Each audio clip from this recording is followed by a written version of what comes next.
The United States will continue to help Ukraine with weapons while maintaining the combat readiness of the US military, said Assistant Secretary of the Army for Acquisition, Logistics and Technology Douglas Bush.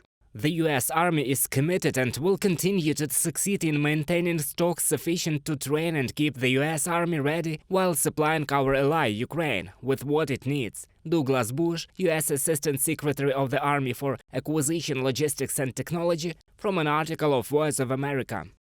The United States currently produces 24,000 artillery shells per month and plans to reach 80,000 per month next year.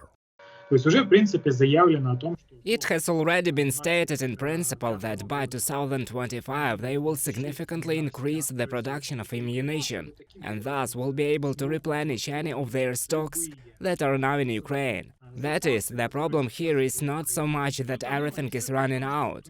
How much is that they were not preparing for just such a war, and they need to somehow change their industry, which in principle they are doing now, and this again takes a certain time. The United States is providing Ukraine with $200 million in military aid, Reuters reports. The new package will include demining equipment, ammunition for Patriot anti-aircraft missile systems, Javelin anti-tank systems, rockets for HIMARS, MLRS and other equipment. In parallel, the administration of the President of the United States is working on a request to Congress for additional funding to support Ukraine, in particular for the purchase and increase in the production of ammunition. Since the start of the full-scale Russian invasion of Ukraine, Washington has provided more than $66 billion in military, financial and humanitarian aid to Kyiv. According to the Washington Post publication, this support is the largest among all countries. More than $43 billion was allocated as military aid, and this is 65% of the total.